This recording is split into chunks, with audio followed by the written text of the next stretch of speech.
The screen of my iPhone lit up with a number I hadn't seen in 2 years.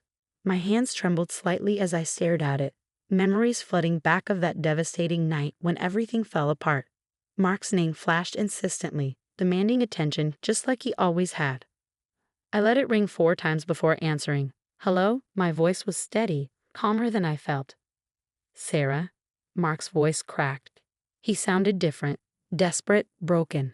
Nothing like the confident man who'd walked out on me 2 years ago after gambling away everything we built together. My name is Sarah Mitchell, and at 34, I was listening to my estranged husband cry into the phone after destroying our life savings and abandoning me with crushing debt. The irony wasn't lost on me. I've made a huge mistake, he sobbed. I should never have left. You have to let me explain. I gazed around my office, my real estate office, to be precise, taking in the awards lining the walls, the stack of closing documents on my desk, and smiled. 2 years ago, this conversation would have shattered me. Now it was just another Tuesday afternoon. Sure, Mark, I said, keeping my tone neutral. Let's meet. We can talk about everything. He exhaled sharply, relief evident in his voice. Really? God, Sarah, thank you. I knew you'd understand. You always understood. That's what he counted on. My understanding, my forgiveness, my tendency to see the best in people even when they showed me their worst. It's what had kept me with him through the small lies that became bigger, through the investment opportunities that drained our savings account, through the credit card debt he hid until it was too late. Cafe Luna, tomorrow at 2. I suggested, naming the coffee shop where he'd first told me about cryptocurrency, his eyes shining with dreams of quick riches. We can discuss everything there. Yes, perfect, he agreed quickly. I'll tell you everything, explain about the crypto market crash, about DeFiMax, and how they promised. Tomorrow, Mark, I cut him off. We can talk about it all tomorrow. After hanging up, I leaned back in my chair, my mind drifting to that night 2 years ago. I'd come home from my job as a middle school math teacher to find Mark pacing our small apartment, his face ashen. It's gone, he'd said, his voice hollow. All of it. DeFiMax. The platform collapsed. They took everything. I'd stared at him, uncomprehending at first. What do you mean, everything? Our savings, the house down payment, the investment accounts, he'd swallowed hard. I thought I could double it, triple it. The returns they were promising.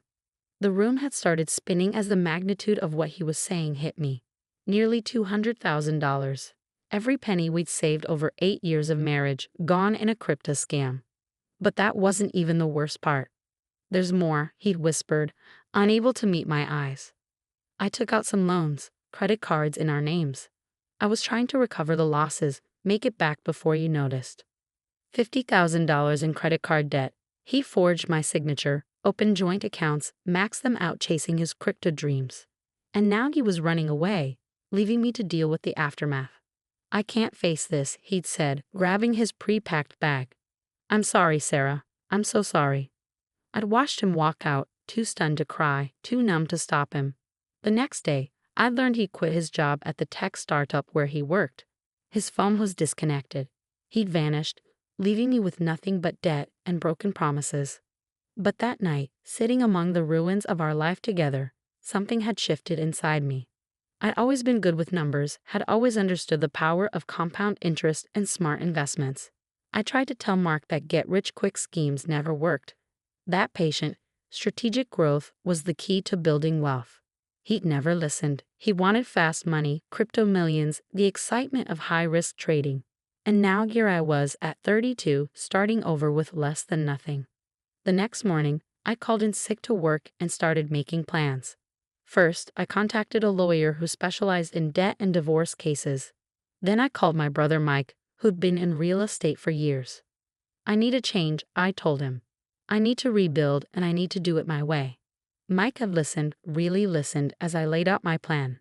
I'd always helped him with the financial aspects of his real estate deals, understanding market analysis and investment potential. Now I wanted to do it myself. You'd be great at it, he'd said. But what about the teaching job? The benefits, the stability? I'll keep teaching for now, I'd replied.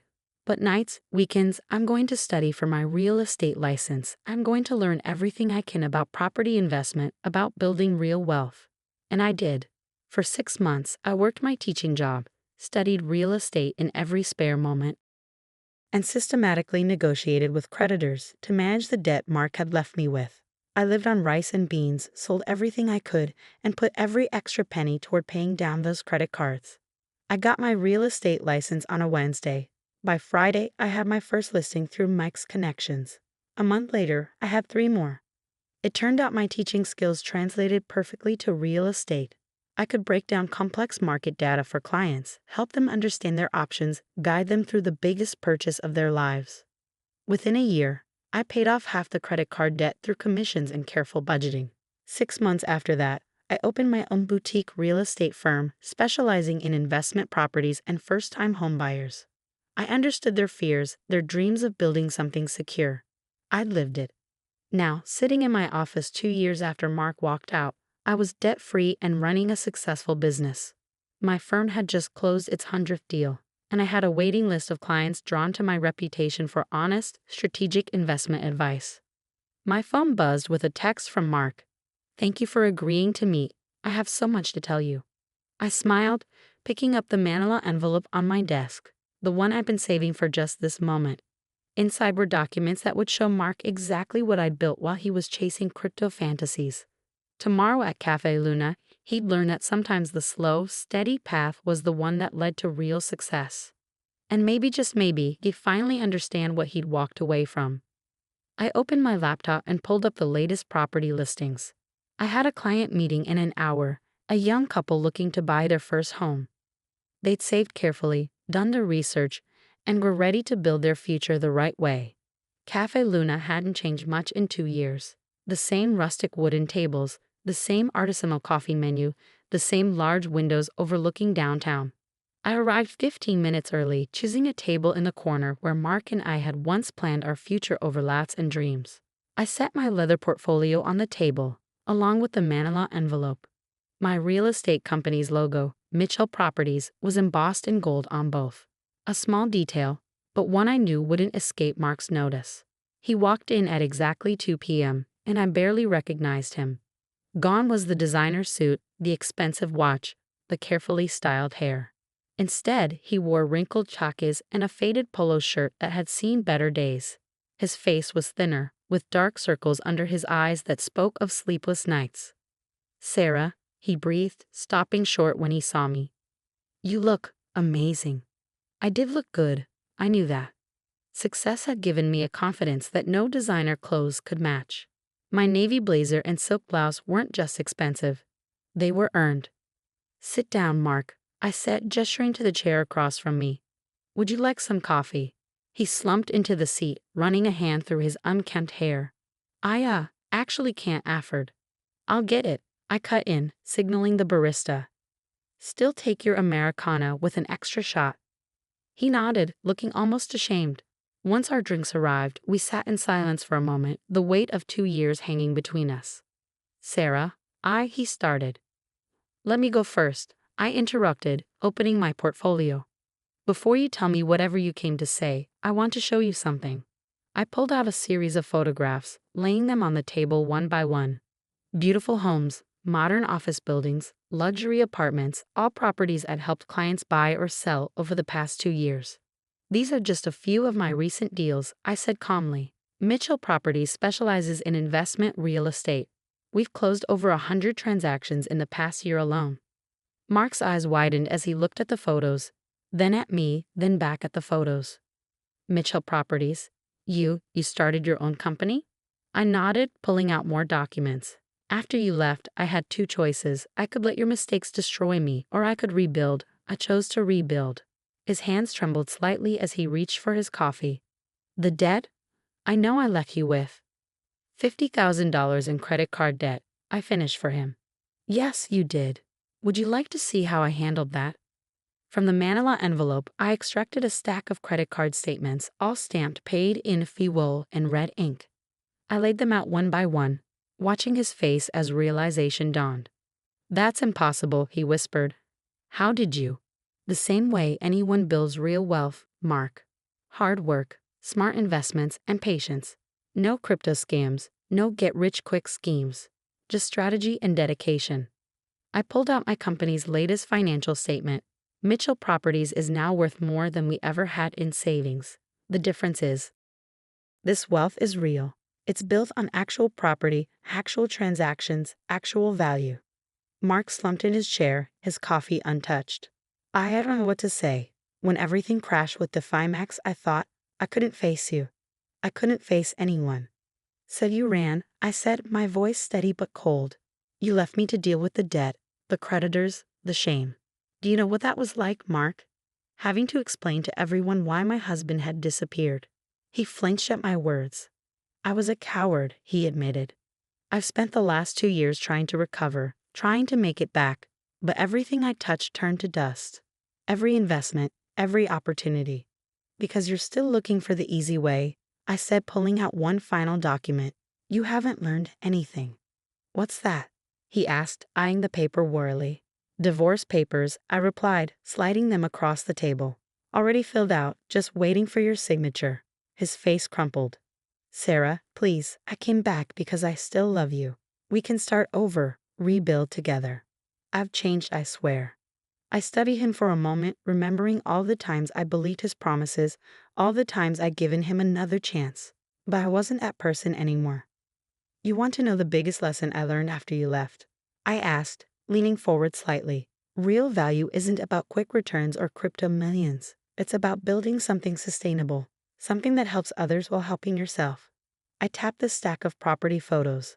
Every one of these transactions represents a family finding their dream home, an entrepreneur starting their business, an investor building their portfolio the right way. That's real wealth, Mark. That's real success. He stared at the divorce papers, his hands clenched in his lap. I have nothing, he said quietly. No job, no savings, nowhere to live. I've been staying on friends' couches, barely getting by. I thought if I could just come back.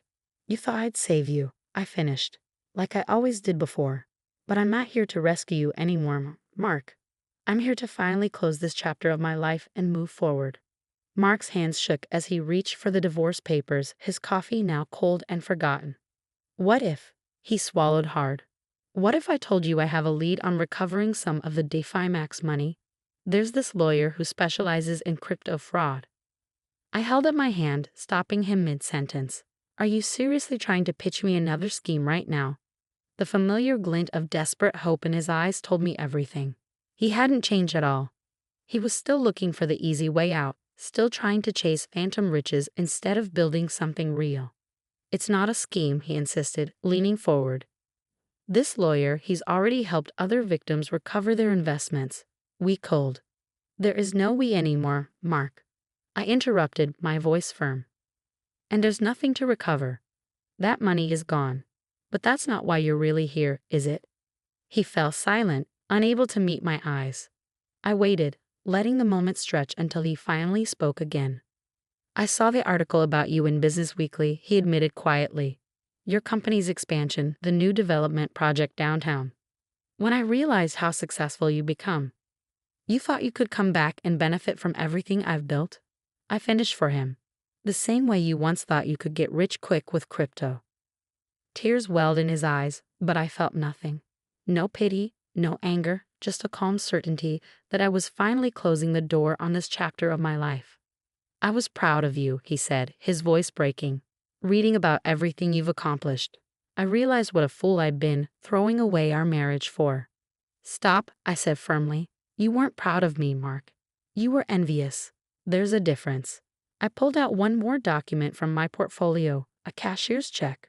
His eyes widened when he saw the amount, $50,000. This is the exact amount of debt you left me with, I explained, placing the check on top of the divorce papers. I'm offering you a chance to do one right thing. Sign the papers and the money is yours. What's the catch? He asked, suspicion creeping into his voice.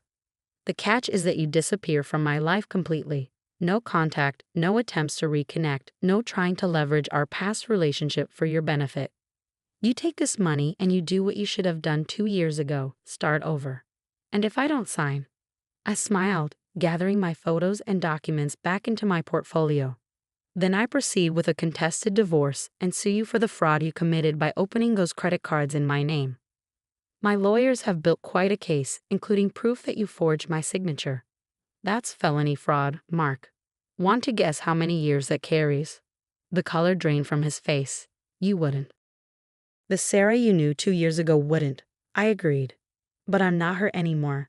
You taught me a valuable lesson when you walked out. Sometimes the kindest thing you can do for someone is let them face the consequences of their actions. His hands trembled as he reached for the pen I'd placed on the table. For a moment, I thought I saw a flash of the man I'd once loved. The one who'd made me laugh, who'd dreamed big dreams with me on Sunday mornings. But that man was gone, replaced by someone I barely recognized. As he signed the papers, I felt a weight lift from my shoulders. It was really over. The check won't bounce, he asked, and I almost laughed at the irony. Even now, he was worried about being scammed. Unlike crypto tokens, Mark, real estate generates real money. The check is good. He stood up, clutching the check like a lifeline. I really did love you, Sarah. No, I said softly, you loved the idea of me, the supportive wife who would always be there to clean up your messes. But that's not love, Mark. That's dependence. After he left, I sat there for a while, finishing my coffee and thinking about the journey that had brought me here. The night he'd walked out had felt like the end of my world, but it had actually been the beginning. My phone buzzed with a text from Jessica, my newest agent. Client meeting in 30 minutes. The Hendersons are ready to make an offer on the downtown property. I smiled, gathering my things. The Hendersons were a young couple, reminded me a bit of Mark and me when we first started out. But unlike us, they were doing things the right way. Careful planning, thorough research, no shortcuts. As I drove to my office, I thought about the check I'd just given Mark. Some might think I was crazy, giving him money after everything he'd done. But I knew it wasn't really about him. It was about me, about finally cutting all ties with my past and moving forward without any loose ends. The next morning, I stood in front of my team at our weekly meeting. 20 ambitious real estate agents, all drawn to my firm's reputation for integrity and smart investment strategies. Remember, I told them, our job isn't just to sell properties. It's to help people build sustainable wealth, to guide them towards smart decisions that will serve them well in the long run. There are no shortcuts to success, but there is a proven path. Later that day, I received a final text from Mark. Thank you. I'm sorry for everything. I didn't respond. Instead, I focused on my computer screen, where I was reviewing plans for our newest project, a mixed-use development that would bring affordable housing and small business spaces to a struggling neighborhood. This was real value, real impact, real success. The manila envelope with the signed divorce papers sat on my desk, ready to be filed. Next to it was a framed copy of the Business Weekly article Mark had mentioned. The headline read, "From Teacher to Real Estate Mogul, How Sarah Mitchell Built a $1 Million Empire from Nothing." But they got it wrong. I hadn't built it from nothing. I'd built it from lessons learned, from hard work, from the ashes of broken dreams and betrayal. And in the end, that made it all the more valuable. I opened my calendar to check my next appointment. Another client meeting, another chance to help someone build their future the right way. This was my legacy now, not the money or the success, but the knowledge that I was helping others avoid the mistakes I'd learned from. The sun was setting over the city skyline, casting a golden glow through my office windows. From up here, I could see several properties I'd helped clients purchase, each one representing a dream realized through patience and persistence. Mark's final text still glowed on my phone screen, but I deleted it without a second thought. Some chapters need to stay closed, some bridges need to stay burned, and some lessons need to stay learned. Besides, I had work to do. Real work, building real value, one property at a time.